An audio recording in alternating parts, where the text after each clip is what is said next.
78ನೇ ಸ್ವಾತಂತ್ರ್ಯೋತ್ಸವ ಸಮಾರಂಭವನ್ನು ಶೇಷಾದ್ರಿಪುರಂ ಶಿಕ್ಷಣ ಸಂಸ್ಥೆಯು ದಿನಾಂಕ 15/8/2024 ಗುರುವಾರ ಬೆಳಗ್ಗೆ 7 ಗಂಟೆಗೆ ಶೇಷಾದ್ರಿಪುರಂ ಶಿಕ್ಷಣ ದತ್ತಿ ಆವರಣದಲ್ಲಿ ಆಯೋಜಿಸಿತು. ಈ ಕಾರ್ಯಕ್ರಮವನ್ನು ಶೇಷಾದ್ರಿಪುರಂ ಸಂಜೆ ಕಾಲೇಜು ವತಿಯಿಂದ ನಿರ್ವಹಣೆ ಮಾಡಲಾಯಿತು. ಎಲ್ಲರಿಗೂ ಸಮಾನವಾಗಿ ಬೆಳೆಯುವ ಅವಕಾಶ ಸಿಗಬೇಕು ಎಂಬುದು ಸ್ವಾತಂತ್ರ್ಯ ಹೋರಾಟಗಾರರ ಆಶಯವಾಗಿತ್ತು ಎಂದು ಶೇಷಾದ್ರಿಪುರಂ ಶಿಕ್ಷಣ ದತ್ತಿಯ ಗೌರವ ಪ್ರಧಾನ ಕಾರ್ಯದರ್ಶಿಗಳು ಹಾಗೂ ಕರ್ನಾಟಕ ಗಾಂಧಿ ಸ್ಮಾರಕ ನಿಧಿಯ ಅಧ್ಯಕ್ಷರಾದ ನಾಡೋಜ ಡಾಕ್ಟರ್ ಉಡುಪಿ ಕೃಷ್ಣ ತಿಳಿಸಿದರು. 78ನೇ ಸ್ವಾತಂತ್ರ್ಯೋತ್ಸವ ಸಮಾರಂಭದ ಅಧ್ಯಕ್ಷತೆಯನ್ನು ವಹಿಸಿ ಅವರು ಮಾತನಾಡುತ್ತಾ, ಗ್ರಾಮೀಣ ಭಾರತದಲ್ಲಿ ರೈತ, ಸೈನಿಕ ಮತ್ತು ಬಡವರ ಅಭ್ಯುದಯದಲ್ಲಿ ಭಾರತದ ಅಭ್ಯುದಯವಿದೆ. ಯಾವುದೇ ವೃತ್ತಿಯಲ್ಲಿ ಕರ್ತವ್ಯ ನಿರ್ವಹಿಸುವವರು ಅತ್ಯುತ್ತಮ ಕೆಲಸಗಾರರಾಗಿ ದುಡಿಯಬೇಕು. ಹೀಗೆ ರಾಷ್ಟ್ರದ ಏಳಿಗೆಗೆ ತಮ್ಮನ್ನು ತೊಡಗಿಸಿಕೊಂಡಾಗ ಮಾತ್ರ ಅವರ ಸೇವೆ ರಾಷ್ಟ್ರಕ್ಕೆ ಸಮರ್ಪಣೆಯಾಗುತ್ತದೆ ಎಂದು ಹೇಳಿದರು. ಶೇಷಾದ್ರಿಪುರಂ ಶಿಕ್ಷಣ ಸಂಸ್ಥೆಯು ವಿದ್ಯಾರ್ಥಿಗಳಿಗೆ ಗುಣಮಟ್ಟದ ಮತ್ತು ಅರ್ಥಮೂಲ್ಯ ಸೇವೆಯನ್ನ ಒದಗಿಸುತ್ತಿದೆ ಎಂದು ಸುಮಂಗಲಿ ಸೇವಾ ಆಶ್ರಮದ ಅಧ್ಯಕ್ಷರಾದ ಸುಶೀಲಮ್ಮ ಅವರು ನುಡಿದರು. 78ನೇ ಸ್ವಾತಂತ್ರ್ಯೋತ್ಸವ ಸಮಾರಂಭದ ಮುಖ್ಯ ಅತಿಥಿಗಳಾಗಿ ಭಾಗವಹಿಸಿ ಮಾತನಾಡಿದರು. ಕಾರ್ಯಕ್ರಮದಲ್ಲಿ ಶೇಷಾದ್ರಿಪುರಂ ಶಿಕ್ಷಣ ದತ್ತಿಯ ಉಪಾಧ್ಯಕ್ಷರಾದ ಶ್ರೀ ಟಿ.ಎಸ್.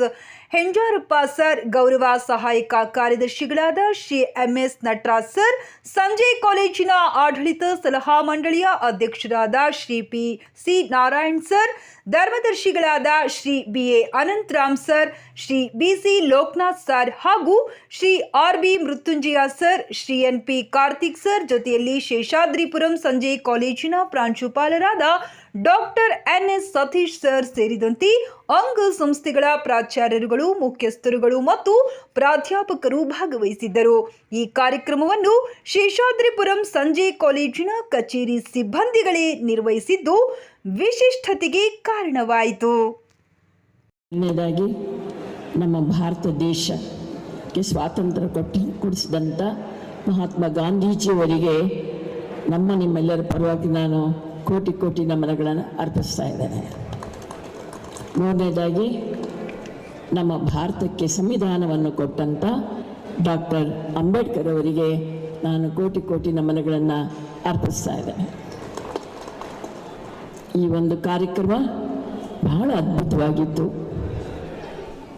ಅದು ವಿವರಣೆ ಮಾಡಲಿಕ್ಕೆ ಆಗದೆ ಇರ್ತಕ್ಕಂಥದ್ದು. ಅಷ್ಟು ಸುಂದರವಾಗಿ, ಅದ್ಭುತವಾಗಿ, ಮನರಂಜನಿತವಾಗಿ, ಆನಂದದಾಯಕವಾಗಿತ್ತು. ಅದನ್ನು ನೋಡಿ ನನಗೆ ಬಹಳ ಖುಷಿಯಾಗಿದೆ. ಮಕ್ಕಳಿಗೆಲ್ಲರಿಗೂ ಸಹ ಭಗವಂತ ಆಯುಷ್ಯ ಆರೋಗ್ಯವನ್ನು ಕೊಟ್ಟು, ಶಕ್ತಿಯನ್ನು ಕೊಟ್ಟು, ಭಾರತ ದೇಶವನ್ನು ಕಾಪಾಡುವಂಥ ಶಕ್ತಿಯನ್ನು ಕೊಡಲಿ ಅಂತೇಳಿ ಹಾರೈಸ್ತಾ ಇದ್ದೇನೆ. ಈ ಸಂಸ್ಥೆಯ ನಿಮ್ಮ ಎಲ್ಲರ ಪ್ರೀತಿಯ ನಾಡೋಜ ಡಾಕ್ಟರ್ ಉಡುಪಿ ಕೃಷ್ಣ ಅವರಿಗೆ ನಾನು ಅನಂತ ಧನ್ಯವಾದಗಳನ್ನು ಅರ್ಪಿಸ್ತಾ ಇದ್ದೇನೆ. ಕಾರಣ ಏನಪ್ಪ ಅಂತ ಹೇಳಿದರೆ, ಬೆಂಗಳೂರು, ಮೈಸೂರು, ಮಂಡ್ಯ, ತುಮಕೂರು ಜಿಲ್ಲೆಗಳಲ್ಲಿ ಶೇಷಾದ್ರಿ ಶಿಕ್ಷಣದ ಅಷ್ಟು 26,000 ವಿದ್ಯಾರ್ಥಿಗಳಿಗೆ ವಿದ್ಯಾದಾನವನ್ನು ಮಾಡ್ತಿರ್ತಕ್ಕಂಥ ಉಡುಪಿ ಕೃಷ್ಣ ಅವರಿಗೂ ಹಾಗೂ ಎಲ್ಲ ಸಂಸ್ಥೆಯ ಪದಾಧಿಕಾರಿಗಳಿಗೂ ಮತ್ತು ಸದಸ್ಯರುಗಳಿಗೂ ಸಹ ನಾನು ನಮನಗಳನ್ನು ಅರ್ಪಿಸ್ತಾ ಇದ್ದೇನೆ. ಪ್ರಪ್ರಥಮದಲ್ಲಿ ಹೇಳಬೇಕಾಯಿತು, ಈ ಒಂದು ಸಂಸ್ಥೆಯನ್ನು ಅಂದು ಸೀತಮ್ಮ ಅವರು, ಆನಂದಮ್ಮ ಅವರು ಇದನ್ನ ಪ್ರಾರಂಭ ಮಾಡಿದವರು. ಚಿಕ್ಕದಾಗಿದ್ದಂಥದ್ದು ಈಗ ಅದ್ಭುತವಾಗಿ ಬೆಳೆದಿದೆ. ಅವರಿಗೆ ನೀವೆಲ್ಲರೂ ಸೇರಿ ಅವರ ಒಂದು ಆಶೀರ್ವಾದ, ಅವರ ಒಂದು ಸಂಕಲ್ಪ ಸಿದ್ಧಿಯಾಗಿದೆ. ಅದಕ್ಕಾಗಿ ಆ ಇಬ್ಬರ ಮಹಾನುಭಾವರಿಗೆ, ಸೀತಮ್ಮ ಮತ್ತು ಆನಂದಮ್ಮ ಅವರಿಗೆ ನಾವು ಪ್ರತಿ ದಿವಸ ನಾವು ನೆನಪು ಮಾಡಿಕೊಳ್ಬೇಕು. ಅವ್ರಿಗೂ ಸಹ ನಾನು ಮನತುಂಬಿದ ನಮನಗಳನ್ನು ಅರ್ಪಿಸ್ತಾ ಇದ್ದೇನೆ. ಈ ನಾಡಿನ ಮದರ್ ತೆರೇಸಾ ಅಂದಲೇ ಹೆಸರಾದಂಥ ಶ್ರೀಮತಿ ಎಸ್.ಜಿ. ಸುಶೀಲಮ್ಮನವರು ಉಪಸ್ಥಿತರಿದ್ದು ನಮ್ಮೆಲ್ಲರನ್ನು ಆಶೀರ್ವದಿಸಿರ್ತಕ್ಕಂಥದ್ದು ನಮ್ಮ ಪುಣ್ಯ ವಿಶೇಷ ಅಂತ ನಾನು ಭಾವಿಸ್ತೇನೆ. ನಮ್ಮ ಅಧ್ಯಕ್ಷರಾದಂಥ ಶ್ರೀ NR ಪಂಡಿತಾರಾದ್ರು ಈ ಕಾರ್ಯಕ್ರಮದಲ್ಲಿ ಭಾಗಿಯಾಗಬೇಕಾಗಿತ್ತು. ಸ್ವಲ್ಪ ಅನಾರೋಗ್ಯದ ಕಾರಣ ಅವರು ಬರಲಿಕ್ಕಾಗಲಿಲ್ಲ. ಅವರ ಮನಸ್ಸು ಇಲ್ಲೇ ಇದೆ. ಅವರಿಗೂ ಕೂಡ ನಾನು ಹೃತ್ಪೂರ್ವಕವಾದಂಥ ವಂದನೆಗಳನ್ನು ಈ ಸಂದರ್ಭದಲ್ಲಿ ಸಲ್ಲಿಸಲಿಕ್ಕೆ ಬಯಸ್ತೇನೆ. ಸ್ನೇಹಿತರೆ, ಈ ಸ್ವಾತಂತ್ರ್ಯ ದಿನಾಚರಣೆಯ ಸಂದರ್ಭದಲ್ಲಿ ಈ ದೇಶಕ್ಕೆ ಗುಲಾಮಗಿರಿಯಿಂದ ಬಿಡುಗಡೆ ಕೊಡಿಸಿ ನಮಗೆ ಸ್ವಾತಂತ್ರ್ಯ ಕೊಟ್ಟು ತ್ಯಾಗ ಬಲಿದಾನ ಮಾಡಿದಂಥ ಅನೇಕ ಸ್ವಾತಂತ್ರ್ಯ ಹೋರಾಟಗಾರರನ್ನು ನಾವು ಈ ಸಂದರ್ಭದಲ್ಲಿ ಸ್ಮರಿಸಬೇಕು. ಮಹಾತ್ಮ ಗಾಂಧಿಯವರ ಆದಿಯಾಗಿ ಲಕ್ಷೋಪಲಕ್ಷ ಜನ ತಮ್ಮ ತ್ಯಾಗ ಬಲಿದಾನವನ್ನು ಮಾಡಿ ಈ ದೇಶಕ್ಕೆ ಸ್ವಾತಂತ್ರ್ಯವನ್ನು ತಂದುಕೊಟ್ಟಿದ್ದಾರೆ. ಅವರೆಲ್ಲರನ್ನೂ ಕೂಡ ನಾವು ಸ್ಮರಿಸಿ ಅವರಿಗೆ ನಮ್ಮ ನಮನಗಳನ್ನು ಸಲ್ಲಿಸ್ತಕ್ಕಂಥ ಒಂದು ಒಳ್ಳೆಯ ಅವಕಾಶ ಇದು ಅಂತ ನಾನು ಅಂದ್ಕೊಂಡಿದ್ದೇನೆ. ಆಮೇಲೆ ಯುವಕರಲ್ಲಿ, ವಿಶೇಷವಾಗಿ ನಮ್ಮ ವಿದ್ಯಾರ್ಥಿಗಳಲ್ಲಿ ರಾಷ್ಟ್ರಭಕ್ತಿ, ರಾಷ್ಟ್ರ ಪ್ರೇಮ ಬೆಳೆಸುವ ಒಂದು ಸದಾವಕಾಶ.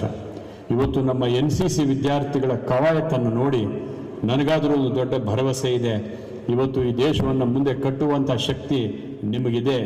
You are the future India ಅನ್ನುವ ಭರವಸೆ ನನಗೆ ಬಂದಿದೆ. ಪ್ರತಿಯೊಬ್ಬ NCC ವಿದ್ಯಾರ್ಥಿ, ನಮ್ಮ NSS ಮಕ್ಕಳು ಎಲ್ಲರೂ ಕೂಡ ನೀವು ಸೇವಾಭಾವದಿಂದ ರಾಷ್ಟ್ರಕ್ಕೆ ಅರ್ಪಿಸಿಕೊಂಡು ಬದುಕುವಂಥವ್ರು ಆಗ್ತೀರಿ ಅನ್ನುವ ಭರವಸೆ ನನಗೆ ಇವತ್ತು ಬಂದಿದೆ. ಸ್ನೇಹಿತರೆ, ಪ್ರಜಾಪ್ರಭುತ್ವ ಮತ್ತು ಸ್ವಾತಂತ್ರ್ಯ ಈ ಎರಡೂ ಅದ್ಭುತ ಮೌಲ್ಯಗಳು ನಮಗೆ ಸಿಕ್ಕಿವೆ.